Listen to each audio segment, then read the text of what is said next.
Ego doesn't show up on balance sheets. It doesn't get audited. It doesn't trigger margin calls. But it compounds faster than interest.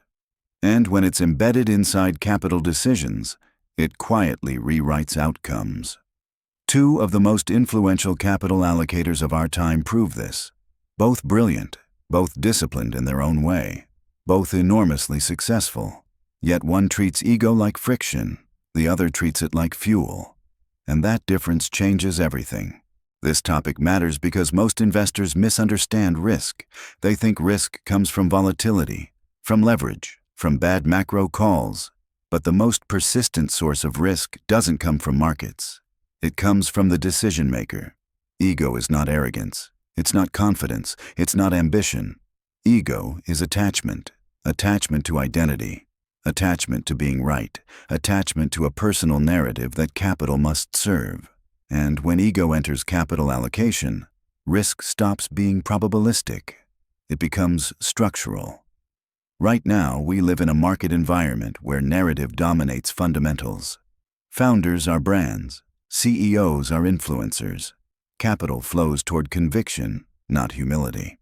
That environment rewards ego, temporarily, but long-term capital doesn't care about your story. It cares about survivability. It cares about optionality. It cares about what happens when assumptions break. If you don't understand how ego compounds risk, you will misread leaders, misprice companies, and misunderstand why some fortunes endure for decades while others burn spectacularly bright and then disappear. This is not about judging personalities. It's about understanding how psychology leaks into capital, and how two iconic figures reveal opposite ends of that spectrum. If you miss this, you're not just missing a character study. You're missing a hidden variable that decides who stays rich and who merely gets famous first. Capital allocation is often described as math, discounted cash flows, return on equity, cost of capital. That's the visible layer. Underneath it sits judgment, and beneath judgment sits temperament. The best capital allocators in history were rarely the smartest in raw intelligence. They were the most consistent under uncertainty. Consistency doesn't come from certainty. It comes from restraint. Markets constantly invite ego. They offer applause for bold calls. They reward confidence during expansion. They turn conviction into social proof. But markets eventually demand payment. And they collect not from the timid, but from the attached. Attachment creates asymmetry. You stop seeing downside clearly. You interpret data through identity. You defend positions because exiting would feel like admitting something about yourself. This is where ego becomes expensive, not immediately, not dramatically, but quietly through small misallocations that compound. Warren Buffett and Elon Musk operate in completely different domains, different industries, different timelines, different public personas. Comparing them isn't about who is better. It's about how ego expresses itself differently inside capital decisions. One system is designed to minimize ego exposure. The other accepts ego as a necessary cost of innovation.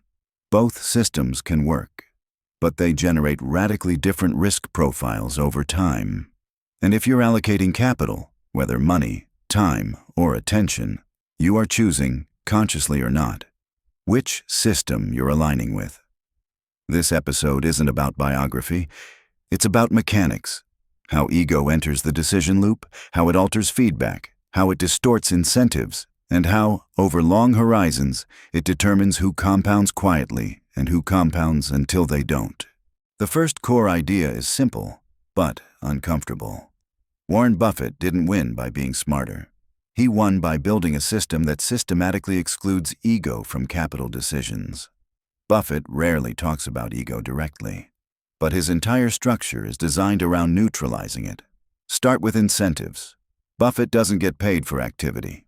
He doesn't get rewarded for boldness. He doesn't need to prove relevance. Berkshire Hathaway doesn't hold earnings calls designed to impress analysts. It doesn't chase quarterly narratives. It doesn't issue guidance to shape perception. Why? Because perception invites ego. Buffett structures information flow to reduce emotional interference. Annual letters, plain language, long cycles. This slows everything down. Slowness is not inefficiency, it's insulation. When decisions move slowly, ego has fewer opportunities to hijack them. There's less urgency to defend identity, less pressure to perform intelligence in public. Buffett also externalizes uncertainty. He openly admits what he doesn't know. He avoids businesses he doesn't understand, not because he lacks curiosity, but because curiosity without edge invites ego-driven overreach. The famous circle of competence is not an intellectual limitation. It's an ego boundary. Most investors think expanding the circle is growth. Buffett treats expanding the circle carelessly as risk. Now look at capital deployment. Buffett waits and waits and waits. This waiting is often misunderstood as conservatism. It's not. It's optionality preservation. Cash to Buffett is not laziness. It's psychological freedom. Cash allows you to say no without justification. It allows you to avoid forced narratives. It prevents ego from whispering, "You need to do something." This is where the mini-twist appears. Buffett is often portrayed as humble, but humility isn't the point. Buffett is disciplined about where ego is allowed to exist. He allows ego in patience, in endurance, in being willing to look wrong in the short term. He does not allow ego in prediction. He doesn't need to forecast interest rates. He doesn't need to time markets. He doesn't need to announce visionary futures. Prediction is where ego loves to live. The more uncertain the environment, the more seductive prediction becomes. Buffett refuses that seduction. His edge comes from removing himself from environments where ego would be rewarded short-term but punished long-term. This is why his mistakes rarely kill him. They're bounded. They're survivable. Buffett's genius is not foresight. It's survival architecture. Ego doesn't disappear in his system. It's constrained, redirected, contained. And over decades, that containment compounds. Elon Musk represents the opposing logic. Not incompetence, not recklessness, but a different relationship with ego. Musk operates in domains where existing models are insufficient. Space, electric vehicles, artificial intelligence. In these environments, confidence is not optional. Conviction is not decoration, it's fuel. Musk's ego is visible because it's functional. He doesn't just allocate capital, he allocates belief. Belief from engineers, from investors, from governments. This belief lowers the cost of capital. It attracts talent willing to endure pain. It compresses timelines. But here's the trade-off. When ego is used as fuel, it must keep burning. Momentum becomes fragile. Narrative becomes load-bearing. Musk's capital decisions are inseparable from his identity. When he commits publicly. Reversals are reputationally expensive. This creates a different risk profile, not gradual erosion, but convex outcomes. Either the system works spectacularly, or stress accumulates invisibly until it snaps. Musk tolerates volatility because his domains demand it. But volatility doesn't just exist in markets, it exists in governance, in culture, in execution. Contrast this with Buffett. Buffett avoids environments where being wrong publicly matters. Musk thrives in them. Neither approach is inherently superior, but they reward different personalities and punish different failures. Buffett's worst-case scenario is underperformance. Musk's worst-case scenario is systemic collapse. That's the price of ego as accelerant. And here's the subtle danger for investors. Ego-driven systems often look strongest right before they break. Confidence peaks. Criticism is reframed as ignorance. Constraints are dismissed as legacy thinking. This doesn't mean Musk is wrong. It means his system requires continuous narrative dominance. Buffett's system does not. Buffett compounds by avoiding ego tax. Musk compounds by accepting it up front and hoping the returns justify it. The market often confuses boldness with inevitability. But inevitability is fragile when it depends on belief rather than cash flow. This is not about personalities. It's about structural exposure. If the Buffett model works, capital compounds quietly. Returns are uneven but durable. Mistakes are absorbed. Optionality remains intact. The beneficiaries are patient shareholders, employees with stability, an ecosystem that values predictability over spectacle. The cost is opportunity, missed moonshots, slower adaptation to paradigm shifts. If the Musk model works, capital doesn't just compound, it reshapes industries. Entire supply chains reorganize. Regulatory frameworks bend. Technological timelines accelerate. The beneficiaries are early believers, talented operators, societies willing to absorb disruption. The cost is fragility, governance risk, key person dependence. From a capital allocation perspective, these models create different responsibilities.